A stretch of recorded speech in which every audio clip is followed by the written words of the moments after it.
llevarles primeramente a Mateo, capítulo 2 del Evangelio según San Mateo, por favor, a partir del versículo 1. Mateo, capítulo 2, versículo 1. Vamos a estar leyendo unos versículos. Dicho sea de paso, mientras los están buscando, esta historia que vamos a leer ahora solamente la encontramos en el Evangelio según San Mateo. Marcos no menciona nada de la visita de estas personas, ni Lucas tampoco, ni Juan tampoco. Solamente Mateo, repito, es el único que nos habla de unas personas que vienen de muy lejos, guiados milagrosamente a través de un astro, a través de una estrella, con el propósito de reconocer, con el propósito de ofrecerle una serie de presentes y de regalos a un niño que prácticamente está no recién nacido, pero que ha nacido de una forma milagrosa, y ellos vienen desde lejanas tierras, como acabo de decir, guiados milagrosamente hasta llegar a el lugar donde vivía, Belén, Betlehem, la casa del pan, a 7, máximo 8 kilómetros de Jerusalén se encuentra la pequeña localidad de Belén, que hasta el día de hoy se puede visitar. Empiezo a leer a partir del versículo 1.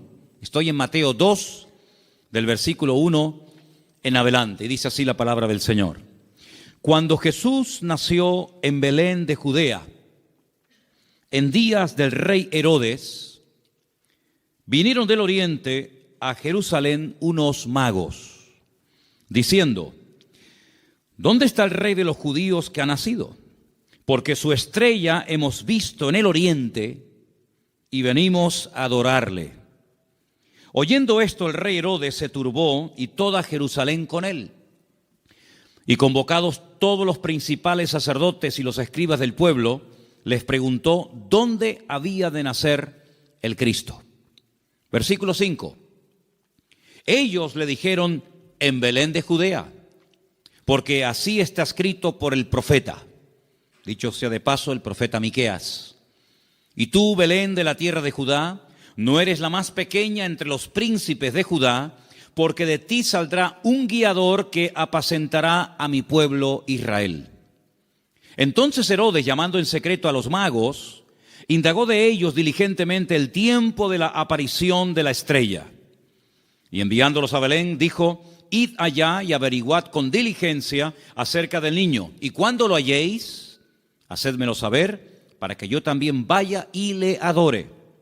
Ellos, habiendo oído al rey, se fueron, y he aquí la estrella que habían visto en el oriente iba delante de ellos, hasta que llegando se detuvo sobre donde estaba el niño. Y al ver la estrella se regocijaron con muy grande gozo. Y al entrar en la casa vieron al niño con su madre María, y postrándose lo adoraron, y abriendo sus tesoros le ofrecieron presentes: oro, incienso y mirra. Pero siendo avisados por revelación en sueños que no volviesen a Herodes, regresaron a su tierra por otro camino. Amén. Todos los años leemos esta porción, más o menos por estas fechas. Creo que es bueno leerla para que estemos informados de todas las cosas previas y posteriores que ocurrieron durante el nacimiento del Mesías, de nuestro Señor Jesucristo. Hoy leía esta misma historia, pero en otra versión. Y en vez de aparecer la palabra magos, aparecía la palabra sabios. Nos dice la Biblia de dónde vinieron, pero no nos dice cuántos vinieron. Es curioso que la tradición, en las cabalgatas famosas, días antes de los reyes, siempre aparecen 3, que incluso hasta se han atrevido a ponerle nombre: Melchor, Gaspar y Baltasar. Iba a saltar. 2 blancos y 1 moreno. ¿Os dais cuenta que yo he leído la porción y no dice cuántos eran, ni cómo se llamaban? Podían ser 3, o 10, o 5, o 4. 1 no, porque habla de magos, de sabios, por lo tanto mínimo 2. Pero la Biblia no da el dato de 3. ¿Y los nombres? Tampoco. ¿Qué peligro tan grande corremos cuando nos inventamos las cosas y en vez de ceñirnos a lo que nos dice la fuente, que es la Biblia, comenzamos a oír y a prestar atención a tradiciones, a mitos, a cuentos, y comenzamos a ponerle nombre a personajes que la Biblia ni les da el nombre ni el número. ¿De dónde viene entonces el tema de que eran tres?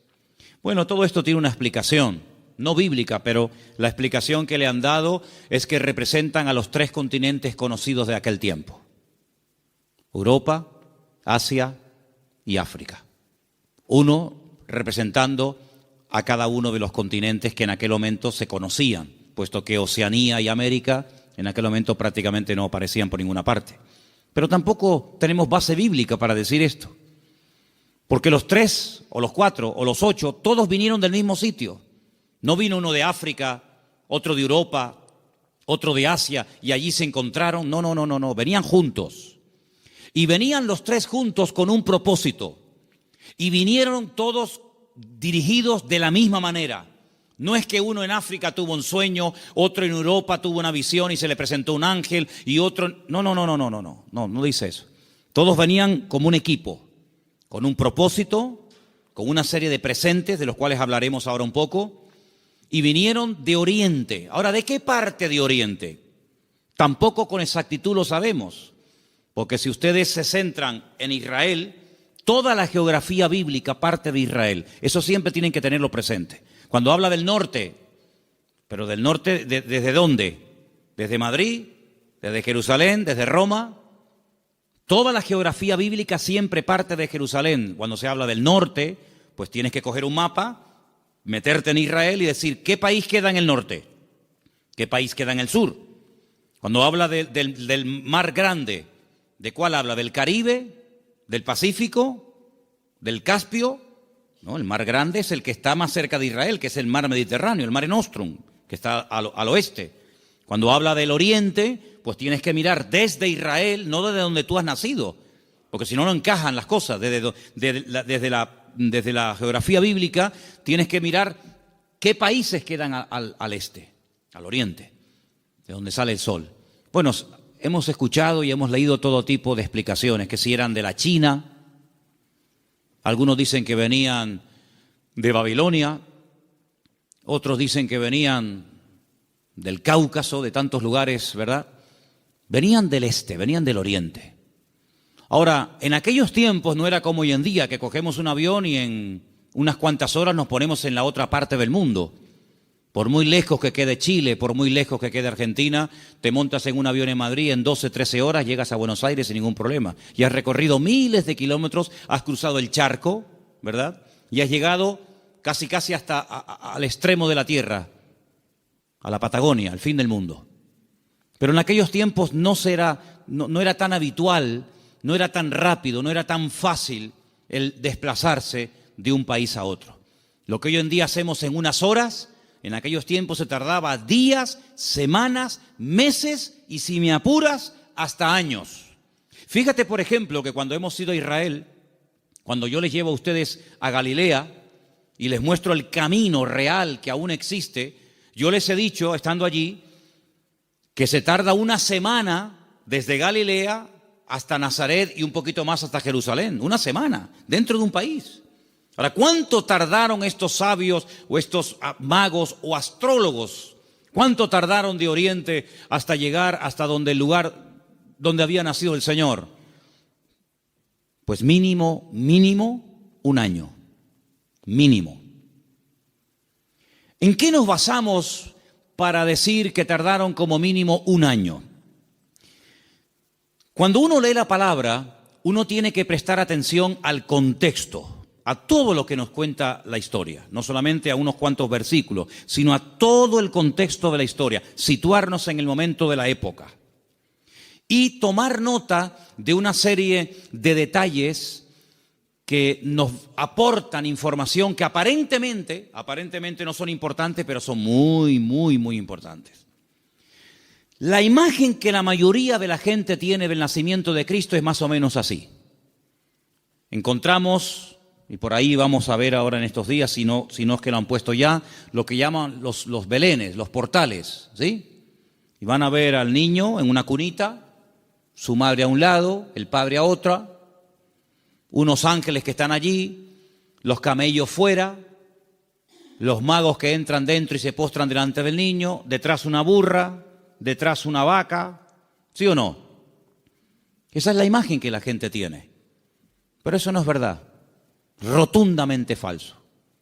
Ya este papa que dimitió, Ratzinger, cuando estaba como papa, no ahora en el paro, cuando estaba como papa, él dijo que eso era mentira, que eso no tiene base ni fundamento bíblico.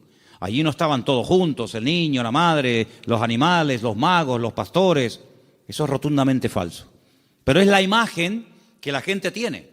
Entonces la gente cuando va al pesebre o al portal que hacen aquí en el ayuntamiento o en otros lugares, pues ve a todos juntos. Sin embargo, si ustedes se fijan, hemos leído en esta noche, en el versículo 11, una palabra clave para poder ir desgranando y explicando esta porción. Dice que al entrar en la casa, en todas las Biblias tiene que poner eso, sea de la versión que sea. En todas las Biblias tiene que poner, cuando entraron en la casa, vieron al niño con su madre postrado y lo adoraron. En la casa. Ya no están en un lugar temporal. Cuando Herodes, hay varios Herodes en la Biblia, no es siempre el mismo, si no parece que este hombre no se muere nunca. El Herodes que manda a matar a los niños, no manda a matar a niños de 15 días o niños recién nacidos. Él manda a matar a niños menores de 2 años, lo cual quiere decir de que había pasado ya mucho tiempo desde que había nacido hasta que llegan los magos a la casa. Los que sí vieron al niño envuelto decimos en pañales, en trapos, los que sí lo vieron prácticamente recién nacido, fueron los pastores. Los pastores que vivían allí en Belén, allí vivían los pastores. Y allí en Belén hay una cueva que tradicionalmente te llevan a verla y te dicen, mira, aquí es donde los pastores tenían el aprisco, el redil de las ovejas. Y vivían en Belén, pero estos señores no vivían en Belén, estos señores vivían muy lejos, vivían en el oriente. Y estas personas no son advertidos del nacimiento del Mesías a través de ángeles, como fueron los pastores, que dice que estaban cuidando las ovejas, los corderos, porque en Belén era donde se criaban las ovejas, los corderos, que después se iban a sacrificar en el templo, porque Belén y Jerusalén están muy cerquita, se puede ir hasta caminando. Y ellos son advertidos por ángeles, pero los magos y los sabios no. Los magos de Oriente, los sabios de Oriente, vinieron dirigidos por un astro. Nadie les habló, pero ellos miraron al cielo, durante la noche evidentemente, y vieron que una serie de señales indicaban que había nacido el Mesías. Ahora, ¿esta gente era creyente? ¿Eran paganos? ¿Eran idólatras? ¿Eran judíos? ¿Qué era esta gente? Porque si esta gente observa el horizonte y ve cómo se alinean una serie de estrellas y de astros y de constelaciones, ¿cómo saben ellos que el Mesías de los judíos ha nacido si no son creyentes? Podían haber interpretado esta señal de una forma completamente equivocada. Por ejemplo, en aquellos tiempos era muy común, en los tiempos de la Biblia era muy común que en aquellos sitios de tanta idolatría y de tanta adoración a los astros, al sol, a la luna, a las estrellas, cuando nacía un niño, los sacerdotes de esas religiones sacaban a los niños durante la noche y miraban al cielo. Y ellos interpretaban el momento en el que había nacido el niño, cómo estaba el horizonte, cómo estaban colocadas los astros y las constelaciones, y casi pronosticaban y profetizaban sobre el niño cómo iba a ser. Por ejemplo, hubo un hombre que nació en ese país, en ese lugar de tanta idolatría y de tanta observación a los astros, y fue un señor llamado Taré, que tuvo un hijo llamado Abraham. Y cuando le pusieron el nombre, seguramente interpretaron equivocadamente de los astros que este sería un hombre enaltecido y le marcaron su destino. hasta que él huye de esa tierra y el Señor le dice, levanta la mirada a los cielos, cuenta las estrellas, porque lo que te han profetizado no es así. ¿Cuánta gente queda marcada por la visita a un mago, a un astrólogo, a un curandero o a un adivino, y alguien le dijo que su hija o su hijo, su marido o su esposa o tú o no sé quién iba a pasar esto, esto y esto, y esa palabra falsa quedó ahí impregnada, pero como tú la has creído, a esa mentira tú la alimentas y le das fuerza, y el diablo se mueve en la mentira, el diablo se mueve en la ignorancia. Entonces te dice, no, es que tú vas a tener un niño, pero se va a morir a corta edad. Y tú crees en esa palabra y la compartes y no sé, y te agarras a ella y le estás dando ideas al diablo. ¿Y cuántas veces queda la gente marcada por falsas profecías, por un pronóstico equivocado, por una carta astral, por una lectura de manos, por lo que dijo una noche un vasito que se movía y apuntaba en no sé qué dirección? ¿Y cuánta gente queda marcada de por vida? Y creen que van a estar enfermos, que van a morir jóvenes, que el marido se va a ir con otra, etcétera, etcétera, porque han creído una mentira. Y si la verdad te hace libre, la mentira te esclaviza y te amarga y te oprime la vida. Pero estos hombres, cuando miraron ellos creían que aquel Leo y aquellas estrellas, ellos creían que aquello tenía un propósito y una razón. Y ellos no dijeron, ¿será que van a ser un rey en nuestra tierra? ¿Será que va a haber una catástrofe, un tsunami, un terremoto? No, ellos no se equivocaron, ellos interpretaron correctamente aquello y se ponen en marcha. Y como mínimo, te dije antes que tardaron un año. Y ellos no van yendo por todos los países preguntando, oye, ¿será aquí? ¿Será allí? Como aquellos que aquella noche cuando oyeron la palabra profética del Señor que dice, uno de vosotros me va a entregar. Todos dijeron, seré yo, seré yo, seré yo, seré yo, todos menos uno, que dijo quién es.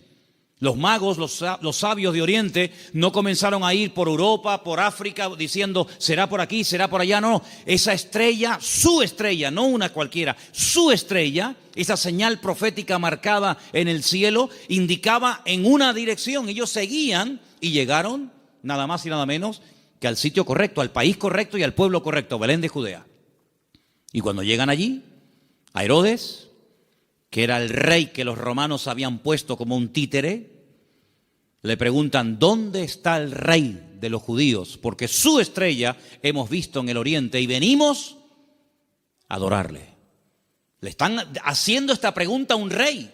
No le están haciendo esta pregunta a un esclavo. No le están haciendo esta pregunta a uno que encuentran por la calle, sino que van al palacio, al Herodión, que aún se puede visitar en Belén, ¿verdad?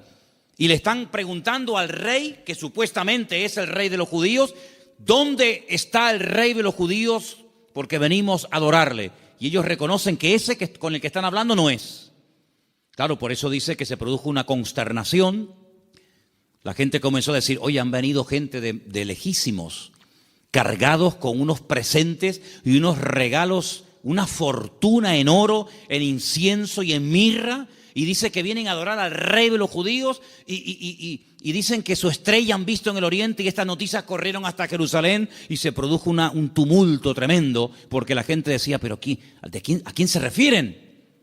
Es decir, había nacido el Mesías, profetizado durante siglos y siglos, y nadie se había enterado. Fue como un nacimiento secreto. Nació el Mesías, del cual habló Isaías, Jeremías, Ezequiel y tantos profetas, y nadie se había dado cuenta. ¿No te has parado alguna vez a preguntar que Dios puede hacer muchas cosas hoy en día entre nosotros y no nos hemos dado cuenta de que es el Señor? Y atribuimos a la casualidad o a la coincidencia o a la suerte. Sin embargo, el que tiene todo el control y el dominio siempre es el Señor. ¿Cuántos dicen amén? ¿Cómo supieron interpretar estos hombres estas señales correctamente? Bueno, hay varias opiniones. Una de las opiniones más generalizadas y más aceptadas es que en Oriente, desde el principio de los tiempos, siempre hubo una tendencia del hombre que vivía en aquella zona a estar todo el día observando las constelaciones y las estrellas y los astros, tratando de pronosticar, tratando de averiguar el futuro. Ahí nació toda la astrología, ahí nació toda la brujería, ahí en la cuna de todo eso es Babilonia, Babel. Babel es Babilonia, es el mismo sitio. Babel significa confusión. lo que hoy en día sería Irak. Y fue en aquella zona, en aquella parte del mundo, donde ya en los tiempos del libro del Génesis dice que los hombres quisieron construir una torre. La palabra es sigurat, un observatorio, para que desde lo alto pudieran observar y pudieran decir, va a pasar esto, va a pasar aquello, y los astros dicen esto, y los astros dicen aquello. Es verdad que hay astros, y es verdad que hay constelaciones, y es verdad que hay constelaciones que se llaman Piscis, y Capricornio, y Tauro, y Leo. Es verdad, todo eso es verdad. Hay dibujos que se pueden hacer para interpretar todo eso, pero lamentablemente el hombre lo ha tergiversado, y el hombre lo ha utilizado para atar, para engañar, para manipular y para tergiversar las verdades. Pero en aquellos momentos estos hombres, criados en aquel lugar, sabían que algún día nacería un Mesías. Ahora, de todos los profetas de la antigüedad, ¿quién es el que verdaderamente sabía cuándo iba a nacer el Señor? Porque esta profecía que hemos leído esta noche, la vuelvo a leer en Mateo 1:6, y tú, Belén, de la tierra de Judá, no eres la más pequeña entre los príncipes de Judá, porque de ti saldrá un guiador que apacentará a mi pueblo Israel. Estas palabras están fechadas entre el 738 y el 698 antes de Cristo. Son palabras del profeta Miqueas. Ustedes pueden leerlo en el libro que tenemos en la Biblia que lleva su nombre, Miqueas. Pero hubo un profeta que sabía el día exacto en el que el Señor Jesucristo vendría en su primera venida a este mundo, y era el profeta Daniel. El profeta Daniel tuvo una revelación tremenda, muy amplia, y él sabía perfectamente que si se comenzaba a contar, nosotros contamos hacia adelante, ellos contaban hacia detrás, ¿verdad? Si se comenzaba a contar desde que se les permitiera retornar a Jerusalén, restaurar Jerusalén, restaurar las murallas, él sabía perfectamente cuándo nacería el Mesías. El Señor le dice, sabe pues y entiende que desde la salida de la orden para restaurar Jerusalén hasta el Mesías príncipe, habrá 70 semanas. Eso lo dice Daniel capítulo 9. Desde hasta. ¿Cuándo empezamos a contar? Desde que salgan y comiencen a restaurar la ciudad y comiencen a levantar el templo. Desde que salgan hasta que venga pasarán 70 semanas. Pero claro, como expliqué en su momento, 70 semanas son 490 días. Y no hay 490 días desde que Nehemías, Esdras y Zorobabel reconstruyen la ciudad de Jerusalén hasta Cristo. No hay 490 días, hay muchísimo más. Entonces, ¿qué es lo que pasa?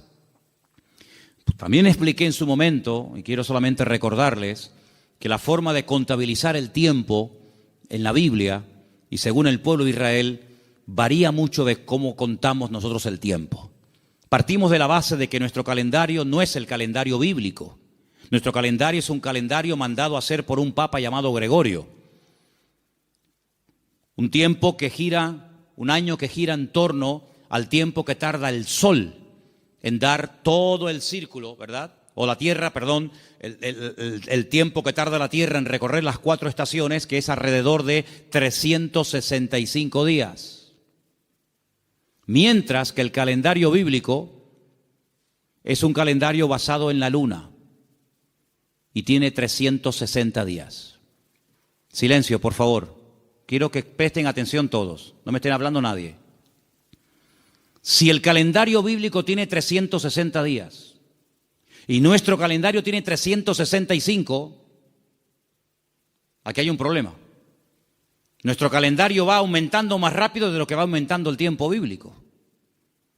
Tenemos más días para hacer un año que el calendario bíblico. El calendario bíblico es más corto. Primer problema. Segundo problema que tenemos. Nosotros contabilizamos el día a partir de las 12:01 de la noche. En la Biblia no se cuenta, estamos hoy a jueves, ¿verdad? ¿Hasta qué momento será jueves? Hasta las 12:01. Hasta las 12 de la noche es jueves. Y a las 12:01 automáticamente ya es viernes. En la Biblia el día empieza con la caída del sol. cuando se pone el sol y una mujer no tiene luz para enhebrar una aguja y ya se pueden ver tres estrellas en el horizonte y ya no hay luz suficiente para enhebrar una aguja, ahí empieza. Si en este momento en Israel, a las 4, 4 y cuarto, 4 y media como mucho de la tarde, ya es de noche, quiere decir que en Israel a las 4 y media de la noche ya es viernes, mientras que aquí todavía estamos en el día jueves. ¿Se dan cuenta la cantidad de desajustes que se producen? Cuando el hombre se sale de la palabra, cuando el hombre sale de la escritura, es un lío. Por eso después no encaja nada. Por eso muchas personas han intentado poner fechas y tal, y es un desastre, porque no se ciñen a la escritura. Todas las profecías, todas, absolutamente todas, las de la primera y las de la segunda venida de Cristo, todas están basadas en el calendario bíblico, no en el calendario gregoriano o cristiano, que es el que tenemos nosotros hoy en día. Según el calendario bíblico, estamos en el año 5777. Según nuestro calendario, estamos en el año 2016 después de Cristo. Pero ¿y antes de Cristo no hubo historia? ¿Antes de Cristo no hubo nada? ¿Cómo que 2016? Entonces hay un desfase tremendo, de 5777 a 2016 después de Cristo. Y no contamos lo de antes. Tenemos otra forma de contabilizar, ¿verdad? Porque hay un antes y un después. Entonces es muy importante darnos cuenta de que el profeta Daniel, cuando recibía las revelaciones acerca de la venida del Mesías, el Señor le estaba hablando con términos bíblicos, no con términos modernos. Y cuando el Señor le dice 70 semanas, Daniel, sabe pues y entiende, escucha esto, desde que salgáis hasta que venga el Mesías príncipe, pasarán 70 semanas, pero resulta de que en el pueblo de Israel y según la Biblia, y esto está demostrado en el libro de Levítico, las formas de contar los días y las semanas también son diferentes. ¿Por qué? Porque nosotros llamamos semanas a un grupo de 7 días. Y 7 días para nosotros es una semana, claro, y para todo el mundo. Pero además, en la Biblia se llama semana a un periodo de 7 años. Es decir, si le preguntas a un niño cuánto tiempo tiene, te puede responder de 2 maneras. A la manera nuestra y te dice, yo tengo 7 años. O te puede decir, yo tengo una semana. Y tú dices, ¿cómo va a tener este niño una semana? Qué grandes son los niños en Israel, ¿no? Pero tienes que multiplicar, ¿verdad? De tal manera que cuando el Señor le dice al profeta Daniel, 70 semanas están determinadas sobre tu pueblo, lo que le está dando es un paquete profético de 490 años. 70 por 7, 490. Y esos 490 años, hay diferentes bloques, diferentes características, diferentes sucesos, diferentes acontecimientos, que cuando tú lo sabes interpretar, pues tú dices, efectivamente, 483 años, multiplícalo por años de 360 y te va a dar el número exacto de días que hay desde que salieron de Babilonia y restauraron Jerusalén hasta que entró el Mesías. Pasaron 483 años. Pero dice, pero son 70 años, 70 semanas. Y la última semana, los últimos 7 años, son los famosos 7 años de la gran tribulación. Y todo encaja. La Biblia es matemática pura. Es la única ciencia exacta, las matemáticas. En todas partes del mundo, 2 y 2 son 4. En todas partes del mundo. Por encima del Ecuador y por debajo del Ecuador, 2 y 2 son 4. En todas partes del mundo. Es una ciencia exacta, ¿verdad? No se puede cuestionar. No es que aquí 2 y 2 son 4, allí son 3 y medio, allí son 8. No, en todas partes es igual. Y el Señor usa la matemática de Él, el tiempo de Él, el calendario de Él, para preparar a los pueblos, para preparar a las naciones, para preparar a su pueblo, para que aquel día no nos sorprendan las cosas como ladrón en la noche. Entonces estos hombres seguramente tenían la información que tenía el profeta Daniel. Y junto con la información del profeta Daniel y la observación meticulosa de los astros y de las estrellas, automáticamente dijeron, el tiempo se ha cumplido. El tiempo se ha cumplido del nacimiento del Mesías. Y ellos se ponen en marcha. Y cuando llegan, Pues ya el niño no es un niño recién nacido, ya el niño no está en un pesebre, el niño está en una casa. El niño está en una casa. Es interesante notar que en el pesebre estaba José y María, pero en la casa está solamente María, ya no está José. Y estos detalles es importante darse cuenta, porque son los detalles que nos van a ayudar a tener toda la información, todas las piezas del puzzle, y vamos a poder decir, amigo, los que vieron al niño recién nacido fueron los pastores. Y los magos o los sabios de Oriente, cuando vinieron, no vieron a un niño recién nacido, vieron a un niño de 1 año, año y medio, máximo 2 años. Y es muy diferente. Ahora, es interesante que Herodes, es decir, no se toman decisiones políticas, no se hacen edictos reales hasta que le llega la información de los sabios o de los magos a Herodes. Mientras tanto, Herodes estaba tranquilo, pero en el momento en el que estos hombres le dicen, es que el motivo de nuestra visita a Belén, ellos no son de aquí, el motivo de que estemos aquí tan lejos de nuestra tierra es que venimos a adorar a un rey que nos ha dicho, nos ha guiado el Señor y sabemos que tenemos que venir a adorarle. Jamás un rey, jamás una persona se le ocurriría visitar a un rey con las manos vacías, porque era un insulto.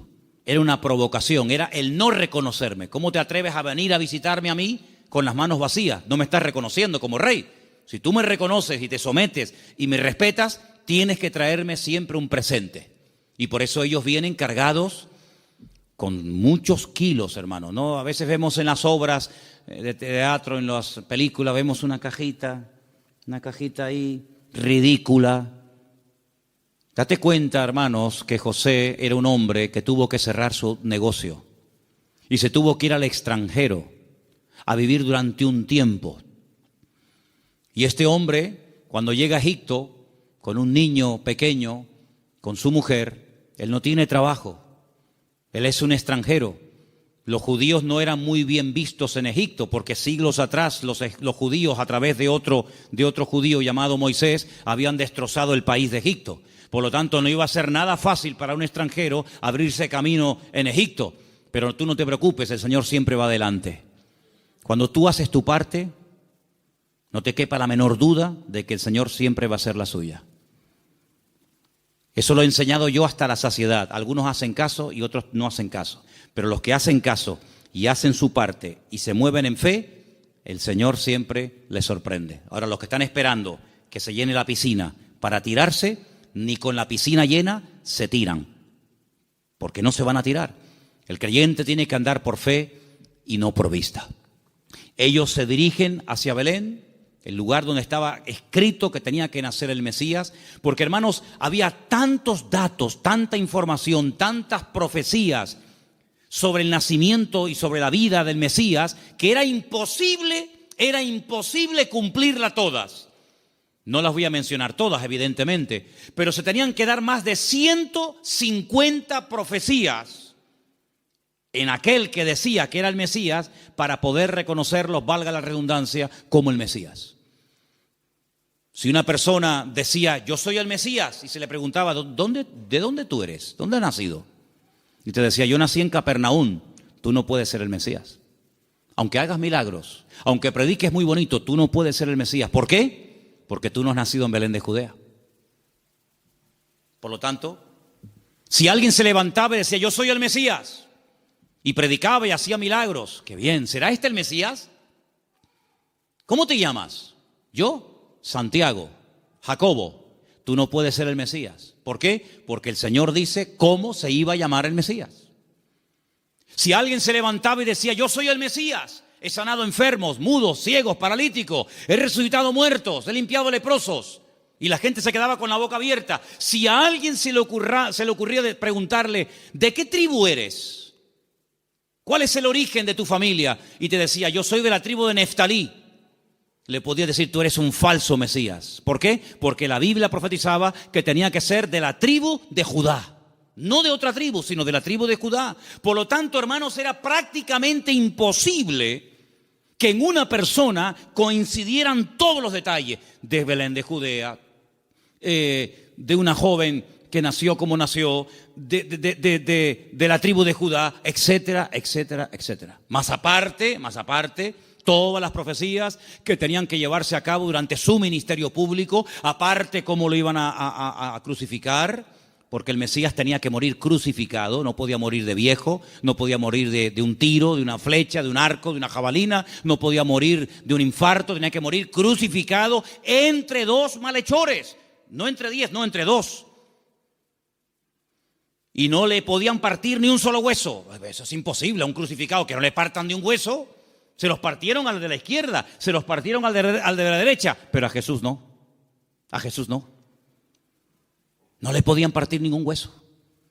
Y iba a morir como un inicuo, como un pecador, como un vil pecador, pero iba a ser enterrado como un rico.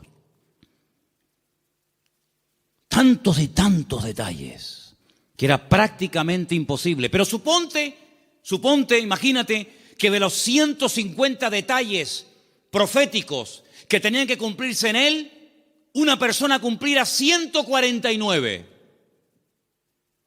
Pero queda el examen final, el más difícil de todos, la resurrección.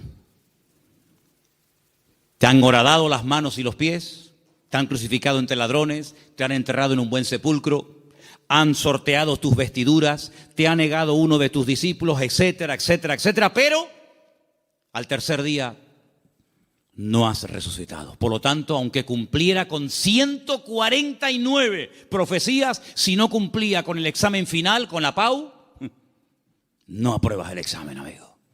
Por lo tanto, hermanos, cuando estos hombres se ponen en marcha, no es por emociones, no es por un sentimiento pasajero, sino es porque están coincidiendo tantas cosas que ellos van en fe y en obediencia, guiados milagrosamente a través del desierto, probablemente un viaje de más de un año hasta llegar a Belén de Judea. Cuando ellos llegan y le dicen a Herodes que vienen a adorar al Señor, resulta de que le presentan 3 tipos de regalos. Vamos a leerlos nuevamente, por favor. Estamos en Mateo capítulo 2, versículo 11. ¿Lo ponemos? Mateo 2:11. Al entrar en la casa vieron al niño con su madre María y postrándose lo adoraron. Y abriendo sus tesoros le ofrecieron presentes, oro, incienso y mirra. Algunos comentarios dicen que Daniel, cuando recibió la revelación, que la tenemos en la Biblia, por si te interesa conocerla, del nacimiento del Mesías, y también de su reinado, pero estamos hablando de su primera venida, Daniel vivía en el palacio con el rey Nabucodonosor, ¿os acordáis, verdad? Después con Belsasar y después con otros también. Dicen los comentarios que Daniel no tuvo descendencia, seguramente lo hicieron eunuco, que era lo más probable, y no tuvo descendencia, pero dice que era uno de los hombres más ricos de todo el país. Después del rey, el que más autoridad, el que más prestigio y reconocimiento tenía, era Daniel. Así de claro, igual que José en Egipto, que después de Faraón el que mandaba era José. Casi podríamos decir que mandaba más José que Faraón. Toda esa fortuna, toda esa riqueza no se la quedaron sus hijos porque, repito, no tuvo. Y algunos dicen que puede ser que estos sabios, guiados, como ya hemos dicho, milagrosamente, llegaron hasta Belén y esta fortuna, porque no era una cajita así, era una fortuna en oro, en incienso y en mirra, que a lo mejor tú dices, bueno, yo de las 3 cosas me quedo con el oro. ¿Y el incienso y la mirra? Bueno, vamos a ver. Todo lo que la Biblia relata, todo lo que ocurre en la palabra de Dios, todo tiene una razón de ser, ¿sí o no? No hay nada casual. ¿Por qué la Biblia dice que eran 153 peces los que pescaron? ¿Ah? ¿Por qué dice la Biblia que comieron 5,000 hombres? ¿Por qué dice la Biblia que le regalaron oro, incienso y mirra? ¿Qué más da? Le hicieron presente, le hicieron regalos. ¿Y qué más da? No. Lo dice. ¿Te le trajeron qué le trajeron? ¿Ropas? No. ¿Joyas? No. ¿Comida? Tampoco. Oro, incienso y mirra. Tal vez para nosotros esos regalos no sean tan significativos, pero vamos a explicarlos. En estos 3 regalos, nosotros podemos ver, en cierto sentido, el reconocimiento de ese triple ministerio que el Señor Jesucristo llevaría a cabo durante su vida. Ustedes saben que en el Antiguo Testamento o eras profeta o eras rey. Las dos cosas al mismo tiempo no se podía hacer. Muy rara vez, por ejemplo, David, a veces profetizaba, pero David no pasó a la historia por ser un profeta, aunque a veces profetizaba. Pero uno conoce a David como el rey de Israel, no como un profeta. Sin embargo, a Isaías lo conocemos como un profeta. Sin embargo, en la figura de Cristo, en la figura del Mesías, se iban a dar tres características únicas de él: rey, profeta y sacerdote. Rey, profeta y sacerdote. El oro representa en cierto sentido la realeza del Señor Jesucristo, porque Él es el Rey de reyes y Señor de señores. Nadie dijo amén, pero lo es. Él es el Rey de reyes y el Señor de los señores. Nació como rey, lo crucificaron diciendo que era un rey y volverá a este mundo como un rey. Cuando nació dijeron: hemos venido a adorar al rey de los judíos. Era un niño, 1 año y medio, 2 años, pero era un rey. Todavía no se manifestaban sus poderes, sus milagros, pero era un rey.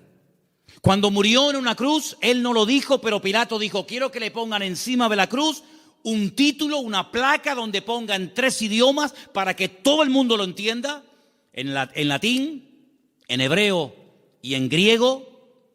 Quiero que pongan: este es el rey de los judíos. Es increíble. Cuando Pilato le dice: pero tú eres un rey, ¿sí o no? Y dice: yo para esto he venido a este mundo. Pasa que todo tiene su momento y todo tiene su lugar. Cuando oramos en el Padre Nuestro, lo leemos o lo mencionamos, hay una parte que recordamos que Él es rey. Cuando decimos: venga tu reino, tu reino. Y no hay reino sin rey, y no hay rey sin reino. Por lo tanto, Él es un rey. Y en ese presente del oro, moneda internacional, dicho sea de paso, porque con oro puedes ir a cualquier parte del mundo, se reconoce que Él era un rey. De hecho, ellos dicen: venimos a adorar a un rey. Pequeño, pero al fin y al cabo rey. Luego resulta de que el Señor Jesucristo era profeta. Era la voz del Padre. Era el que anunciaba las buenas nuevas de salvación a los quebrantados de corazón, a los ciegos, a los prisioneros, a los pobres. Él proclamaba el mensaje, era un profeta. Y ahí lo vemos, hermanos, como la mirra. La mirra era lo que se utilizaba, ¿verdad?, en los ungüentos para ungir a las personas. Y con ese elemento de la mirra vemos que se le reconoce su ministerio profético. ¿Cuántas veces profetizó el Señor? ¿Recuerdan alguna profecía que dijo el Señor? Yo recuerdo muchas. Por ejemplo, una muy sencilla, pero que se cumplió literalmente. En una mesa se queda mirando a todos y les dice: ¿sabéis una cosa? Esta noche uno de ustedes me va a traicionar. ¿Cómo? ¿Nosotros? Eso no puede ser. Nosotros somos tus discípulos. Lo hemos dejado todo para estar contigo. Pero Él profetizó. Eso es una palabra profética. No se había cumplido. Uno de vosotros me va a traicionar. Uno de vosotros me va a negar. Y se cumplió literalmente. Aunque el que lo iba a hacer dijo: no. Aunque todos te abandonen, yo nunca te abandonaré. Y resulta que el que más habla es el que es. Ay, amigo. Yo recuerdo una profecía que dijo el Señor, muy larga, por cierto, la tenemos enterita en Mateo 24. En los últimos tiempos se levantará nación contra nación y reino contra reino, y la maldad se multiplicará, pero el que persevere hasta el fin será salvo. Estamos viendo cómo la maldad se ha disparado de una forma increíble, hermanos, increíble. Raro es el día que usted no ponga la televisión a la hora de las noticias y no oiga tragedias y tragedias y tragedias y más tragedias. Si no es en Alemania, es en Francia. Si no, en Siria. Si no, en Jordania. Si no, en Grecia. Siempre por todos los lados. Hablábamos de Sodoma y Gomorra, pero ¿cuántas ciudades hoy en día han ganado en maldad a Sodoma y Gomorra? Antes había una Sodoma, antes había una Gomorra, ahora hay miles de Sodomas y de Gomorras, miles. La maldad se va a multiplicar. Falsas doctrinas, falsas enseñanzas, terremotos, pestes. Hermano, ¿cuántas palabras dio el Señor? Una palabra profética que dijo, vete, tu criado ha sido sanado en esta misma hora. Es una palabra profética. Estaba allí, pero cuando llega, estaba sanado. Y dice, ¿a qué hora fue sanado? Y dice, a tal hora. Y dice, a esa hora fue cuando él me dijo que iba a ser sanado. Profeta fidedigno, siempre anunciando la verdad, la palabra de Dios claramente. Y como sacerdote, ahí tenemos representado el incienso que subía continuamente a la presencia de Dios, recuerda el ministerio sacerdotal. Pero algunos de ustedes dirán, pero Cristo no podía ser sacerdote, porque los sacerdotes eran de la tribu de Judá, de la tribu de Leví. Y Jesús, como tú acabas de decir, no era de la tribu de Leví, era de la tribu de Judá. Los de Judá no podían ser sacerdotes.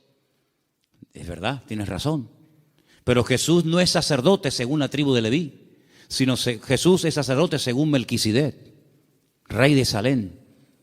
Porque los levitas desaparecieron, pero el sacerdocio de Cristo es constante, permanente y eterno por los siglos de los siglos. Amén. ¿Te das cuenta? Por lo tanto, todo encaja de una forma perfecta. Oro, incienso y mirra. Ahora puedes salir corriendo a Egipto como extranjero, no tienes trabajo, nadie te va a abrir las puertas, pero tú no te preocupes. El hombre te cerrará las puertas, pero Dios que va delante de ti te abrirá todas. ¿Cuántos dicen amén? Esa es la confianza. Y José no cuestionó, José no dijo, bueno, pero esto es una locura, esto es un disparate, y yo cómo voy a cerrar mi negocio y mis herramientas, y yo me dedico a esto y ahora voy a Egipto, y ¿qué hago yo allí? No hablo el idioma, no me conoce nadie, no tengo clientes. No importa. Cuando el Señor te dirija a hacer algo, no tengas miedo. Dice la Biblia que el que pone su mano en el arado y mira atrás, el surco le sale torcido y no sirve. Pero nosotros no andamos por emociones, por sentimientos. Y lo dije una vez, lo que está claro en la palabra, no busque confirmación. Hay gente, no, es que yo quiero ver lo que Dios me dice, que ya te lo dijo. Tú no tienes que orar para ver si es la voluntad de Dios invitar al domingo al culto al vecino. ¿Qué quieres? ¿Molestar a Gabriel con todo lo ocupado que está para que venga a ti a decirte, sí, vete al vecino a hablarle de mí, cuando la Biblia dice, id por todo el mundo y predicar el evangelio a toda criatura? Lo escrito no necesita confirmación. Los que siempre buscan confirmación son los que dudan, los que no se terminan de fiar, los cobardes como Gedeón, que ponía una prueba y vamos a poner otra, y vamos a poner otra. ¿Cuántas pruebas queremos? Por lo tanto, hermanos, la visita de esta gente fue algo realmente increíble, algo tremendo. Pero, al mismo tiempo, tengo que decir que Herodes le dio un encargo. Herodes le dijo, bueno, pues díganme dónde está exactamente para que yo después vaya y también le adore juntamente con ustedes. Estaba mintiendo, estaba diciendo mentiras. Nunca fue a adorarlo, al contrario.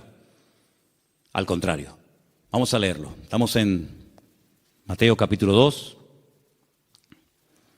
Después que partieron ellos, he aquí un ángel del Señor se le apareció en sueños a José y le dijo, levántate, toma al niño y a su madre, huye a Egipto y permanece allá hasta que yo te lo diga, porque acontecerá que Herodes buscará al niño para matarlo. ¿Te das cuenta? Para matarlo. Le dijo a los sabios, no, yo quiero adorarle, pero es mentira, lo quiere matar, es falso.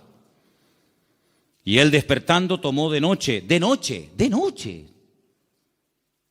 Pero si el Señor me ha hablado, cuanto antes ponga la palabra en práctica, mejor. ¿Para qué esperar a mañana? De noche, me levanté. Se levantó de noche y dice, tomó al niño a su madre y se fue a Egipto. Y estuvo allá hasta la muerte de Herodes para que se cumpliese lo dicho por el Señor por medio del profeta cuando dijo, de Egipto llamé a mi hijo. Entonces Herodes cuando se vio burlado por los magos, se enojó mucho y mandó matar a todos los niños menores de 2 años.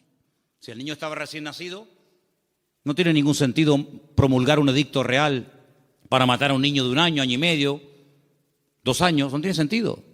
Pero es que ya te vuelvo a repetir, el niño ya hacía mucho tiempo que había nacido. Pasa que los magos habían tardado mucho tiempo en llegar. Entonces dice que mandó a matar a los niños menores de 2 años que había en Belén y en todos los alrededores conforme al tiempo que había inquirido de los magos. Es curioso que cuando le interesaba tener una información se movía, pero cuando no quería cumplirla se hacía el loco, ¿no? Entonces se cumplió lo que fue dicho por el profeta Jeremías, otra palabra más cumplida. ¿Qué decía la palabra? Voz fue oída en Ramá, grande lamentación, lloro y gemido. Raquel, que llora a sus hijos y no quiso ser consolada porque perecieron. Pero después de la muerte de Herodes, he aquí un ángel del Señor le apareció en sueños a José en Egipto y le dijo: levántate, toma al niño y a su madre y vete a la tierra de Israel, porque han muerto los que procuran la muerte del niño. ¿Cómo iba a saber José en Egipto sin WhatsApp, sin Facebook, sin ordenador, sin nada, que ya puedo volver a casa? ¿Cómo lo puedo saber? Toda la información que necesitamos saber la sabe el Señor. Y cuando el Señor te diga, vuelve otra vez, fíate, porque el Señor sabe perfectamente que el de la muerte de Herodes ha llegado. Era un hombre que se dejaba, se habla mucho de María, pero la verdad que este hombre era un hombre increíble, un hombre extraordinario, un hombre obediente, un hombre sumiso, un hombre que no cuestiona, no es un hombre lleno de dudas, sino es un hombre que se deja guiar de una forma tremenda. Ellos, habiendo oído que el rey, estamos en el versículo 21, ¿verdad? Entonces él se levantó, tomó al niño, a su madre y vino a la tierra de Israel. Pero oyendo que Arquelao reinaba en Judea, en lugar de Herodes, su padre, tuvo temor de ir allá. Pero avisado por revelación en sueños, se fue a la región de Galilea, bien arriba al norte. Y vino y habitó en la ciudad que se llama Nazaret, para que se cumpliese lo que fue dicho por los profetas, que había de ser llamado Nazareno. Es que todo se cumple, es que no hay ni un detalle que tú digas, oye, es que todo, absolutamente todo, el que se vaya a Egipto, el que vuelva, el que justamente se vaya a vivir a Nazaret, el que es que todo, absolutamente todo. Por eso Mateo es tan detallista con estos datos, porque él está intentando convencer a los judíos que van a ser los que van a leer su evangelio. Él está intentando abrirles los ojos y evangelizarlos a través de este evangelio y mostrarles que no era nada casual, sino que todo estaba cumpliéndose literalmente al pie de la letra. Y todo era para que se cumpliera lo dicho por el profeta, para que se cumpliera lo que profetizó el Señor, para que se cumpliera.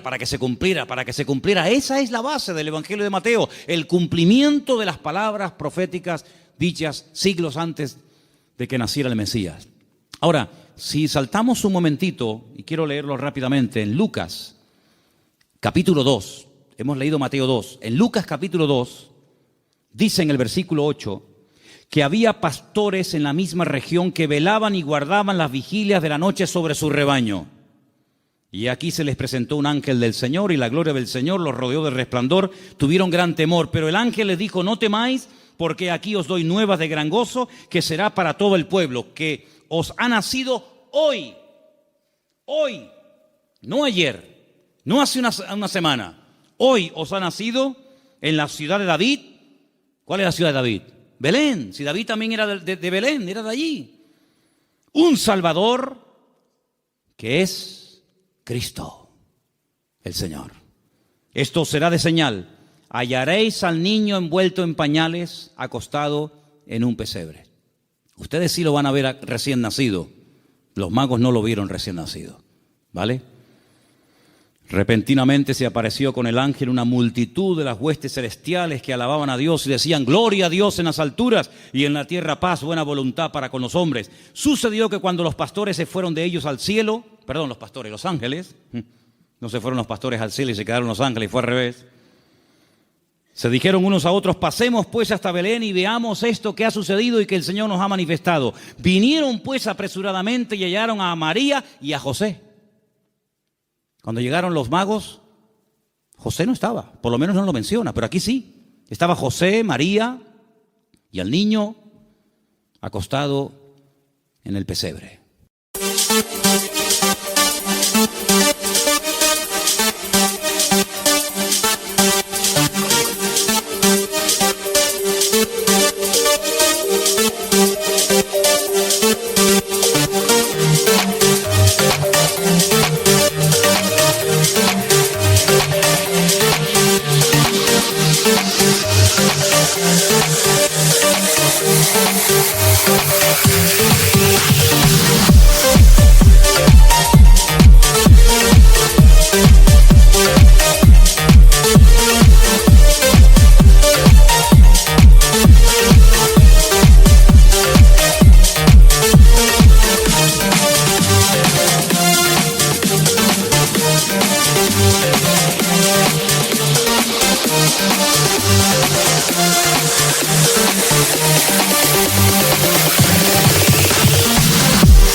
Y al verlo dieron a conocer lo que se les había dicho acerca del niño, y todos los que le oyeron se maravillaron de lo que los pastores decían.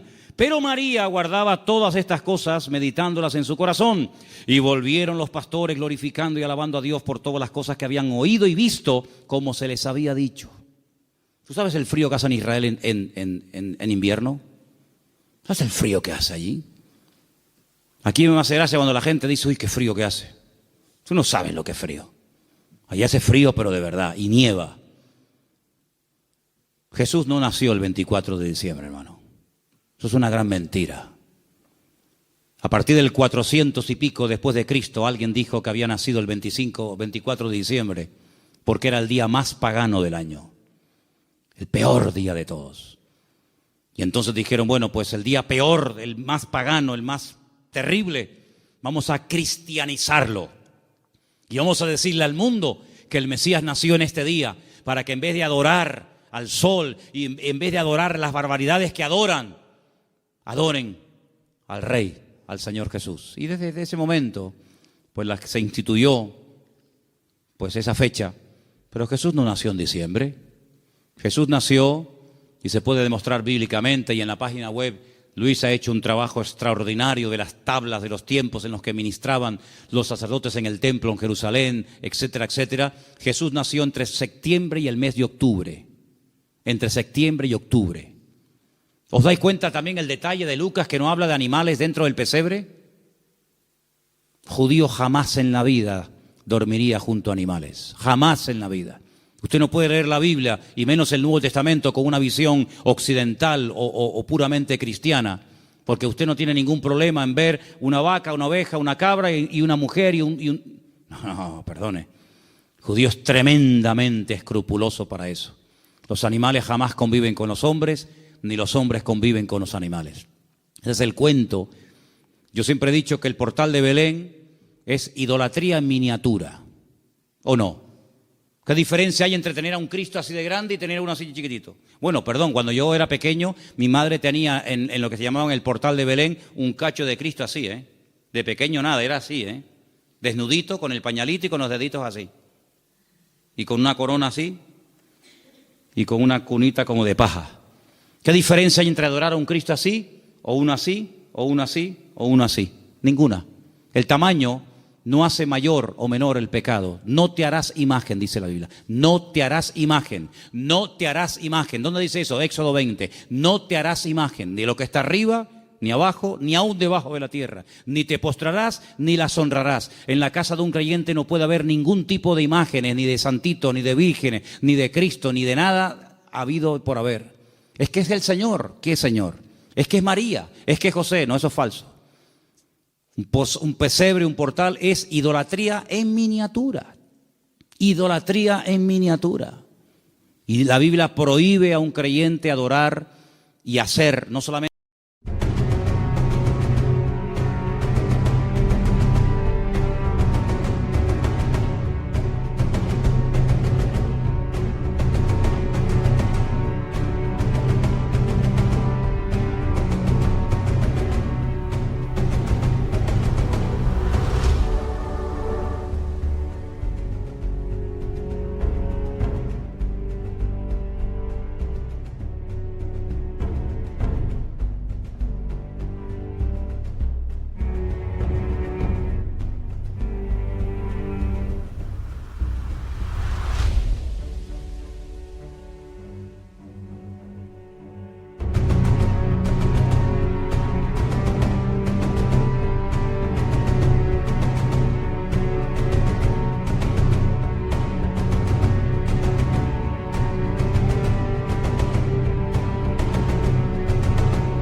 Es que yo no lo adoro, pero lo ha hecho. Dice la ley, no te harás. Porque no solamente dice no adorarás, sino dice no te harás. ¿Qué diferencia hay? Bueno, yo no la adoro, pero la ha hecho, por lo tanto es lo mismo. Eso no es de Dios. Eso no es de Dios. Entonces, queridos hermanos, no nació en diciembre, porque dice que estaban cuidando las vigilias de la noche. Los pastores en diciembre no están al aire libre, pasando frío, con nieve y con temperaturas bajo cero, sino que están guardados. Era la fiesta, entre septiembre y octubre era una fiesta, por eso todo estaba lleno. No había lugar, claro, ¿por qué no había lugar? Tanta gente allá en aquellos días, en aquel lugar, en aquellos días sí. ¿Por qué? Porque era la famosa fiesta de los tabernáculos, la fiesta de Sucot. Y se tradujo la palabra Sucá por la palabra pesebre, y así todo quedó bonito. Era una cabaña improvisada donde él pudo estar con su mujer, dando a luz, pero nada de vaquitas, ni cabras, ni ovejas, ni animales dentro, en absoluto, para nada, para nada. Por lo tanto, hermanos, lo que tenemos que hacer es leer más la palabra, prestar atención a lo que dice la Biblia, menos películas y menos clichés que tenemos en la cabeza que nos han metido desde que somos pequeñitos.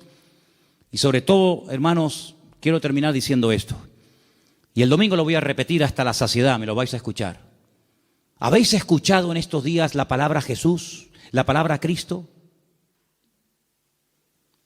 Yo no la he escuchado por ningún lado. Yo no la he escuchado. Papá Noel, bengalas, piñata, langostino,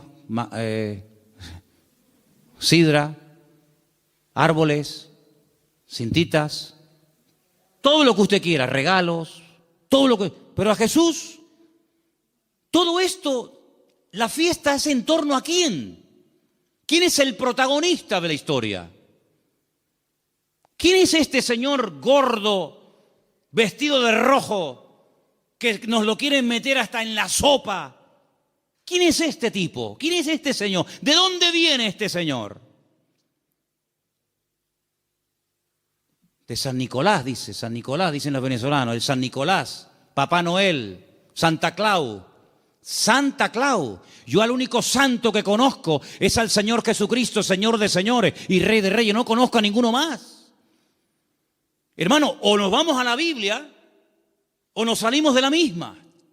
El protagonista en estos días no es Papá Noel, no son los magos, no es el arbolito. El protagonista tiene que ser nuestro Señor Jesucristo, que aunque el mundo diga que ha nacido en diciembre, bueno, está bien, diciembre, enero, ¿qué más da? Lo importante es que tenemos que recordar de una forma especial, una vez al año, que el Señor Jesucristo vino, pero ¿vino para qué? ¿Para qué vino? ¿Para qué vino? Y todo eso, Dios mediante, lo explicaremos el domingo, porque el tema del programa del domingo es ¿qué es la Navidad? Y lógicamente para explicar lo que es la Navidad, tendré que explicar previamente lo que no es la Navidad. Pero hermano, nosotros no entramos en ese juego de consumismo. Si usted el 24 por la noche no puede tener la mesa llena de comida, no se preocupe, no pasa nada, hermano. El protagonista no somos nosotros, regalo va, regalo viene. Pero ¿a quién le llevaron los sabios regalos? ¿A quién? ¿A José? ¿A María? ¿A quién fueron a adorar? ¿A quién queremos adorar nosotros, hermano? ¿No lo queremos adorar a Él? ¿Al Señor tu Dios adorarás y a Él solo servirás? Pues todo este tinglado, este negocio y este comercio que ha inventado el hombre, que muchos negocios están esperando que llegue la Navidad para ver si vendo más, para ver si... Hermanos, esto no tiene nada que ver, esto no tiene nada que ver. Nosotros queremos dar testimonio de que el Señor vino a este mundo para morir por nosotros en una cruz y resucitar y perdonar nuestros pecados. Eso es a lo que vino el Señor. Que en cierto sentido, sí, fue un día alegre el día de su nacimiento, pero también fue el principio del fin. En el sentido de que ese niño hermoso y bonito y anunciado por ángeles y profetizado por centenares de profetas ha nacido para morir y morir de una forma terrible, terrible. Y nosotros sabemos todo eso y vamos a decirle al mundo, hermano, amigo, Él vino para esto, pero nadie habla de Cristo, ni en la 3, ni en la 5, ni en ningún canal, ni en ninguna radio. Nadie habla del verdadero motivo por el que adornamos las casas, por el que se adornan las ciudades. Nadie habla de Él. Y sin Cristo, ¿la Navidad qué es? Nada. Hay muchos creyentes que se endeudan hasta aquí, en diciembre, y después llegan a enero, y han tirado tanto de la tarjeta de crédito para comprar regalos para el abuelo, para la abuela, para el primo, para el cuñado. ¿Pero qué es esto? ¿Esto qué es? ¿Tú vas a entrar en ese juego? Entonces tú no has entendido nada del Evangelio, amigo. ¿Tú has entendido el Evangelio? ¿Tú eres cristiano de verdad? Pues si has entendido el Evangelio y eres cristiano de verdad, vivamos estos días como el Señor quiere que lo vivamos.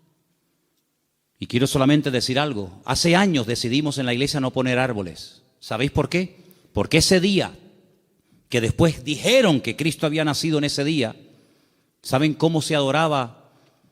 Una de las formas como se adoraba a esos dioses demonios en aquella fiesta, cortándole los testículos a personas y animales y colgándolos en árboles, dándoles la vitalidad, lo vil de los machos, colgando bolitas de testículos humanos y de animales en las copas de los árboles. Claro, los tiempos han cambiado, nos hemos civilizado, entre comillas, y no vamos a estar castrando ahora 200 a 300 personas para colgar bolitas en los árboles. Entonces lo que hacemos, ponemos bolitas de plástico, de cartón, de cristal. Pero el fondo de esto, ¿cuál es? ¿Había un árbol de Navidad en donde Cristo nació? Dime, ¿tú entrabas allí y veías el árbol de Navidad? Jamás en la vida. Durante casi 500 años, ningún hermano nuestro que murió quemado en la hoguera y crucificado y devorado por los romanos, jamás por los leones del circo romano, jamás en la vida hicieron las cosas que para nosotros hoy en día son, o para algunos son como normales. Dice la Biblia que no tenemos que entrar en las costumbres paganas del mundo. Y todo esto está cargado de un paganismo y de un comercio tan asqueroso que sí, venderán más, y venderán por aquí, y venderán por allá, pero al que tienen que adorar, no lo están adorando. Y yo en esta fiesta, a quien yo quiero adorar y honrar de una forma especial, tanto aquí como en mi casa, es al Señor. Con regalos o sin regalos, no pasa nada. A mí no me tienen que regalar nada. Yo no necesito que nadie me regale nada. Si tienen que hacer regalos, regálenle. Pregunten qué le hace falta a la iglesia. Pregúntale qué le hace falta a la obra. A mí no me tienen que regalar nada, ¿saben? ¿Qué le hace falta a la obra de Dios? Más sillas, vamos a comprar sillas. Más Biblia, vamos a comprar Biblia. Pintura, lo que haga falta. Vamos a hacer un esfuerzo por la obra de Dios. Pero hermano, no seamos nosotros los protagonistas, porque usted imagínese que yo llego a su casa, usted me invita y su cumpleaños, y yo llego, no le digo nada, le doy un beso al niño, a la madre, al perro, al gato, al canario. Pero bueno, una pregunta, ¿esta fiesta en honor de quién se hace? No, es que es mi madre que cumple años. Pues hermano, él no puede pasar desapercibido en estos días. El protagonista en estos días no eres ni tú ni yo. El protagonista tiene que ser el Señor. ¿Estamos de acuerdo? Amén. Pues ora, cierra tus ojos en esta tarde y pídele al Señor que a lo mejor por primera vez, no lo sé, a lo mejor por primera vez este año te vas a plantear de una forma diferente el tema de la Navidad. Por cierto, muchos no saben ni lo que significa Navidad. Usan una palabra y no tienen ni idea lo que están diciendo. ¿Qué significa Navidad? No sé. Pues ya va siendo hora que lo sepas, ¿eh? Con la edad que tienes y con las Navidades que has celebrado y no sabes ni lo que significa la dichosita palabra. Así que hermanos, que en esta noche el Señor pueda ver nuestra disposición y nuestro deseo de adorarlo y de honrarlo a Él. Vamos a decirle a los del bar, a los de la frutería, a los de la universidad, a los vecinos, vamos a decirle, amigos, ustedes saben qué es lo que estamos tratando de celebrar en estos días. Ustedes saben por qué nació Jesús en Belén de Judea. Ustedes saben quién es Jesús. Y ahora se nos va a presentar una oportunidad preciosa. Mira qué puerta abierta nos ha abierto el Señor el día 30 en un lugar que han alquilado para ir a dar testimonio. Gloria a Dios. Ojalá se nos abrieran todos los días estas puertas. Señor, danos sabiduría. En estos días que la gente está como más amable, más abierta, más sensible, danos la oportunidad y la sabiduría necesaria para poder explicarles qué es lo que estamos tratando de celebrar en estos días. Sabemos, Señor, que tal vez no es el día exacto, no es el mes correcto, pero ¿qué más da, Señor? Hay que predicar a tiempo y fuera de tiempo. Y te pedimos, Señor, que en estos días podamos predicar y repartir Biblias y dar testimonio de ti como nunca, como en todo el año, Señor. Te damos las gracias por este tiempo, que esta palabra en la cual hemos estudiado y meditado en ella nos ayude para tener cada día las ideas más claras, Señor. Gracias te damos por tu palabra y por tu presencia en nuestra vida. En el bendito nombre de Cristo Jesús. Amén.